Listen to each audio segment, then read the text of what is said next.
Vamos à terceira parte. A companheira será herdeira se estiver vivendo no regime da separação obrigatória de bens. Gravem essa informação porque você pode estar vivendo em união estável no regime da separação obrigatória e não fazer ideia que está vivendo nesse regime, mesmo sem documento. Vem comigo que eu vou detalhar este tema de forma muito objetiva, muito prática e muito direta. Mas antes disso, se inscreva no canal, ative o sininho e deixe o seu like para que esse vídeo possa chegar a muito mais pessoas, porque informação é liberdade. Então vamos começar.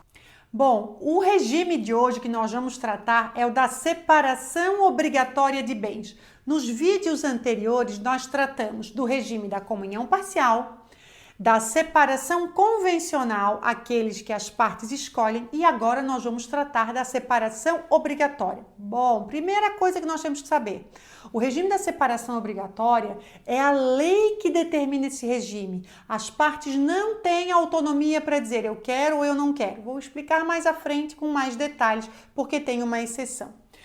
Quando se aplica esse regime? Se você está vivendo em união estável com uma pessoa que tem mais de 70 anos, automaticamente será esse regime. Vamos imaginar que você começou um relacionamento, você tem 55 anos e o seu companheiro tem 72 anos. Mesmo sem papel nenhum, o regime deste relacionamento, desta união estável, será o da separação obrigatória de bens, tá? Se você também está vivendo em união estável e o seu companheiro ainda não fez o divórcio, não dividiu os bens do casamento anterior, presta atenção, o seu regime também será da separação obrigatória. Então, primeiro caso, ou o seu companheiro ou a sua companheira tem mais de 70 anos. No segundo caso, o seu companheiro ou a sua companheira ainda não concluiu o divórcio, ainda não dividiu os bens.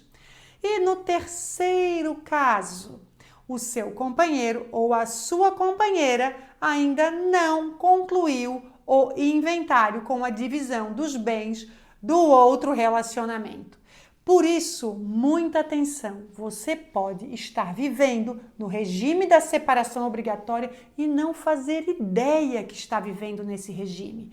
Vamos a um caso concreto. Vamos imaginar que a dona Maria, nos seus 30 anos, está com um relacionamento com o João. Maria e João no relacionamento. João, 40 anos. Porém, João vem de um relacionamento anterior, que ele está ainda no divórcio, não concluiu o divórcio, está numa disputa com a ex ali no divórcio, na divisão de bens. Porém, João e Maria estão aqui vivendo uma união estável sem documento e estão adquirindo patrimônio. Ocorre que, pelo fato de João não ter resolvido o divórcio, não ter feito a partilha desse patrimônio anterior, automaticamente esse regime aqui vai ser da separação obrigatória. E o que isso implica? Presta atenção.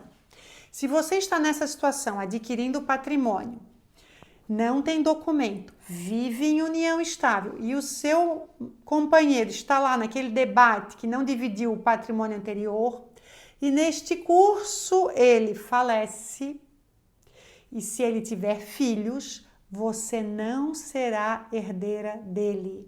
Gravem essa informação.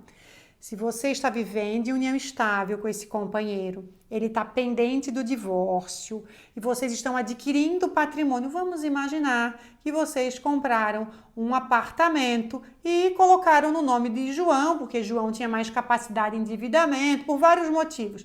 Se João falecer, você não será herdeira deste apartamento.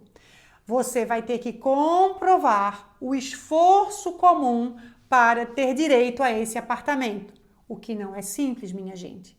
Então, muita atenção como está a situação do seu companheiro. Se ele tem mais de 70 anos, se ele já resolveu, seu companheiro da sua companheira, né? Se ela já resolveu o divórcio anterior, se já resolveu o inventário, já partilhou os bens com a ex. Então, muito cuidado com isso, porque esse regime ele é danado. Por quê? Porque se o companheiro que faleceu tiver filhos, a companheira não vira herdeira, não vira herdeira.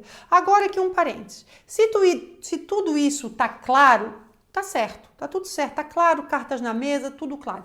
Agora, se você está vivendo num relacionamento, adquirindo patrimônio e não olhou para essa situação do regime, você pode estar entrando numa situação que lá na frente vai dar uma baita dor de cabeça. Então, muita atenção com esse regime. Agora, nós vamos entender na prática como que acontece se você está vivendo nesse regime no caso de falecimento. Primeira análise, vamos ao primeiro exemplo. Você vive em união estável pelo regime da separação obrigatória de bens. Vamos imaginar que tem um documento, a união estável, e lá ficou reconhecida a separação obrigatória porque ele tem mais de 70 ou por algum motivo. Tá lá, por esse que eu expliquei, né?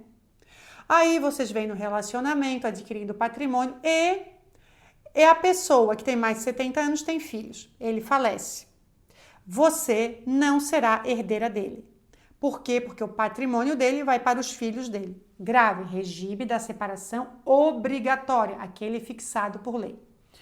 Pois bem, se essa pessoa que está aqui vivendo no regime da separação obrigatória não tiver filhos, não tem filhos, mas tem muitos irmãos, essa informação é bem importante porque as pessoas sempre perguntam isso. Então vamos imaginar que o João tem vários irmãos, você tem várias cunhadas, a Ana, a Maria, a Joana e assim por diante, várias cunhadas aqui. Se o João não tiver filhos, não tiver pais vivos e o João falecer, toda a herança de João não vai para os irmãos, vai para a companheira. Então, presta atenção, vou repetir. Vivendo em união estável pelo regime da separação obrigatória, que são aqueles casos que eu expliquei, mais de 70 anos, com alguma cláusula suspensiva, que é no caso de pendência de divórcio, com partilha de bens, no caso lá do inventário, que ainda não concluiu. Se ele não tiver filhos e não tiver pais ou mães vivos e ele falecer, você será herdeira. Se ele tiver filhos, você não será herdeira. Se ele tiver mãe ou pai vivo? Se ele tiver mãe ou pai vivo, você será herdeira junto com o pai e a mãe dele. Então prestem muita atenção nesse regime, porque ele não é um regime simples, ele é um regime bem técnico. Eu só estou aqui alertando porque muitas vezes você pode estar vivendo nesse regime, construindo patrimônio e sem noção nenhuma do que pode acontecer em eventual falecimento do seu companheiro ou até do seu falecimento. Se você tem filhos, se não tem filhos, se tem irmãos, como que ficaria esta herança? Então, muita atenção nesse regime. Bom, agora eu quero abrir um parênteses daquele que eu falei lá no começo da exceção. Recentemente, o STJ disse que se a pessoa tem mais de 70 anos e não quiser casar pelo regime da separação obrigatória, ela pode afastar e dizer, não, eu não quero que se aplique esse regime. Ela pode ir lá no tabelionato, no cartório, fazer uma escritura de união estável, mesmo ela tendo mais de 70 anos, e dizer, olha, eu não quero que se aplique esse regime, eu quero que seja o regime da comunhão universal, da comunhão parcial ou outro regime, tá? Só que os efeitos dessa decisão, desta escritura, só terão efeitos da data da escritura para frente. Entenderam? Então, de tudo isso, o que eu quero dizer para vocês? Que muita atenção na situação do companheiro ou da companheira do relacionamento anterior, seja divórcio, divisão de bens, possível pendência em inventário, muita atenção. Então, se você está construindo aí o patrimônio, adquirindo junto, muita atenção, regras claras. Se ele tem mais de 70 anos ou se ela tem mais de 70 anos, analise o contexto, converse com seu companheiro e entenda o que vocês, como casal, pretendem resolver na falta de um ou de outro. Por quê? Conversas claras, relacionamentos longos. Então, muita atenção ao regime da separação obrigatória de bens. Se você gostou desse vídeo, não deixe de ativar o sininho, deixar o seu like e se inscrever neste canal, porque semanalmente eu estou trazendo informações importantes para que você possa compreender, entender e decidir da melhor forma sobre os seus direitos em relação a casamento, herança e muitas outras situações.